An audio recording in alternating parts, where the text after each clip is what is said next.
My sister and I were both blessed with naturally fertile bodies. My sister married a poor farmer in our village and gave birth to 5 sons. Their family thrived and escaped poverty. I married the wealthy ranch foreman, but only had daughters. My husband resented me for embarrassing him and beat me and our girls to death. When I opened my eyes again, I was back on the day the matchmaker came. I watched coldly as the ranch foreman unexpectedly chose my sister with the limp, and I realized he had also been reborn. He thought marrying my sister would guarantee him sons, unaware that he had a genetic condition preventing him from having boys. I pointed to the quiet, thin, educated youth in the corner and declared, "I will marry him."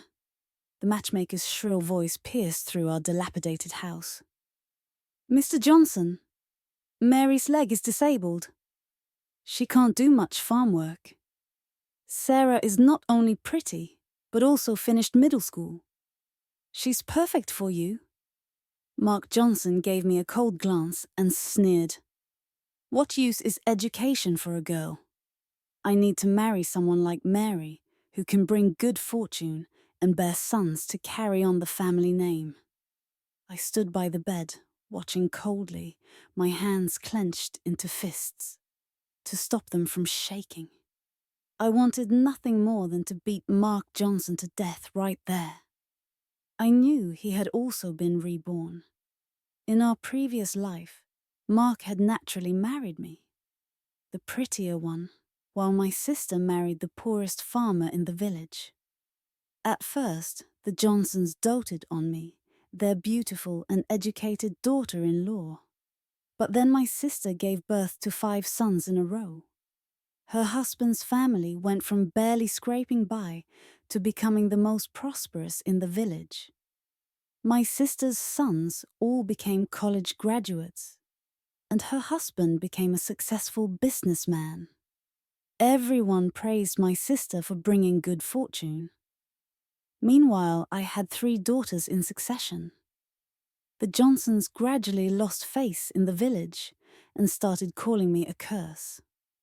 Mark forced me to try the new in vitro fertilization in the city, but the doctor said it was the man's problem. Mark had a chromosomal disorder and could never have boys. The Johnsons couldn't understand and refused to listen. After returning home, they started forcing folk remedies on me to make me bear a son. I was tortured beyond recognition, but still gave birth to another girl. Mark hated me for making him lose face in the village. One night, in a drunken rage, he beat me to death. His mother smothered our daughters to save on food. My sister Mary burst into tears of joy. With her condition, she never expected to find a good match, let alone have the handsome ranch foreman specifically ask for her hand. Our parents were nervous. Mr. Johnson was the village chief's son, and his uncle was supposedly a high-ranking official in the city. How could such a family want Mary? But a good son-in-law was hard to find, so Dad immediately agreed. "All right, Mary will marry you. Whatever bride price you offer is fine. We're not picky." Mark immediately pulled out $500. Everyone's eyes went red with envy. Mary is so lucky. Seeing that Mary could marry so well, my parents immediately turned their attention to me.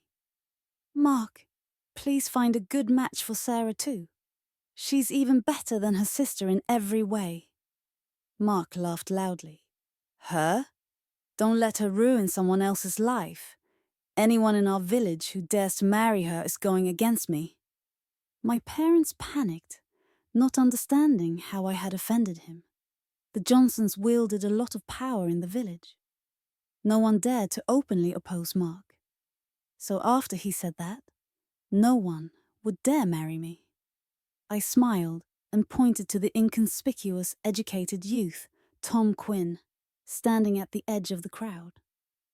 "Then I'll marry him." My father objected first. "Nonsense. He's an outsider with no roots here.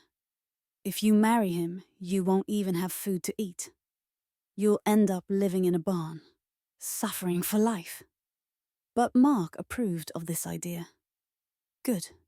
Tom Quinn can't lift a finger to work, always buried in his books. He's perfect for you. My father was wary of Mark.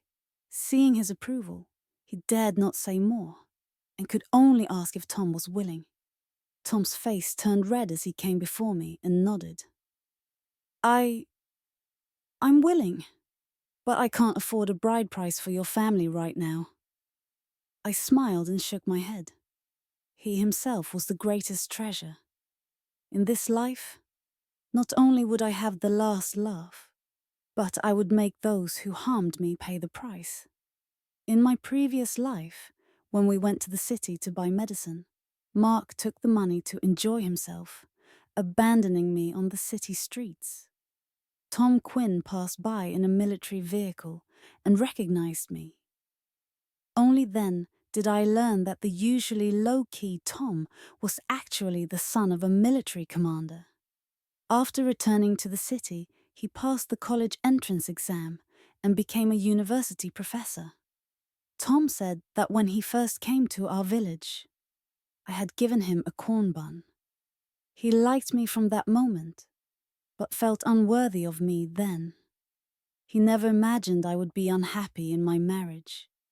He said he would use his connections to help me get a divorce. But before I could hear back from Tom, I was beaten to death by a drunken Mark that very night. Now the villagers were all saying what a pity it was that someone as outstanding as me couldn't find a good match. The college entrance exams hadn't been reinstated yet. Tom couldn't do farm work, and his family had long since fallen from grace. Even the ugliest girl in the village wouldn't consider marrying Tom Quinn. My parents used the bride price from Mark to prepare a decent dowry for my sister. Tom couldn't provide anything, so naturally I had nothing. My sister sat on the bed, humming a tune and admiring her new clothes and hair ribbons. I tried to warn her that Mark Johnson isn't a good man. My sister's face darkened. Sarah, are you just jealous that I'm better off than you? I used to be inferior to you in every way, and our parents favored you more. But now things are different. I'm marrying into a better family than you. You're just envious, aren't you? I couldn't persuade my sister and even got scolded by our parents. A married daughter is like spilled water. Don't ruin Mary's marriage prospects. You good for nothing? If you say another word, we'll disown you. On the wedding day, Mark came to pick up my sister, wearing a big wristwatch and riding a bicycle, looking proud and successful. Word was that the Johnsons even had a sewing machine and a radio. All the village girls looked at my sister with envy, and almost everyone went to the Johnsons to join the festivities. I walked alone to Tom's place. The village had assigned him a barn, cold in winter and hot in summer. When I pushed open the door, I saw that Tom had decorated it with wildflowers. Sarah, I'm sorry. My family's complicated background has caused you to suffer. I know you agreed to marry me out of spite that day. If you're unwilling, I can explain to the village officials. Our marriage certificate doesn't have to be valid. I went straight up and hugged his lean waist. Silly, I married you, and that won't change. For better or worse, right? Tom had always had a crush on me. This first intimate contact with me nearly took his breath away. Sarah, I'm so lucky. I promise I'll do everything in my power to keep you from suffering. I took his hand and said softly, the college entrance exams will definitely be reinstated. With your knowledge, you'll surely get into university. Tom looked at me in surprise. Although there was no basis for my words, He was willing to listen. He started studying while working. 3 months after our marriage, the village doctor diagnosed both my sister and me as pregnant. Mark happily threw a celebration banquet for my sister in advance, spoiling her into becoming the envy of all the village women. Mary must be carrying a boy.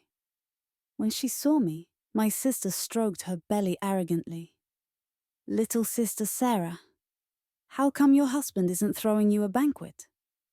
You always seemed so clever, but you really messed up with this marriage.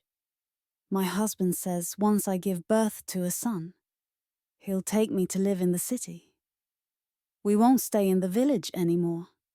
You can just keep living in that barn, sister. I gave a cold laugh, not bothering to argue with her. Soon it was time for our sisters to give birth. We both happened to be at our parents' ward home when labor started. My mother called for Mrs. Lee and her daughter-in-law from the village, giving them $1 and 2 eggs to help deliver our babies. Mark and Tom were both waiting outside. Mark shouted loudly, "When Mary gives birth to a son, I'll give money to everyone as a gift." Dad echoed Mark's words, while our younger brothers busied themselves serving tea and water. Tom was treated like an outsider, not even given a stool to sit on. With our naturally fertile bodies, the delivery process wasn't difficult. The babies were born quickly. Mrs. Lee came out holding a baby, calling out, "It's born! It's a girl!" Mark sneered, looking down on Tom beside him. "Bookworm, Tom. Looks like you're destined to end your family line. Hurry up and take your little money drain away. Having you in front of me is bad luck." Tom took the baby girl, his face showing joy. "Girls are good. Who says women are inferior to men?" "I'll name my daughter Victoria." Mark laughed mockingly upon hearing this.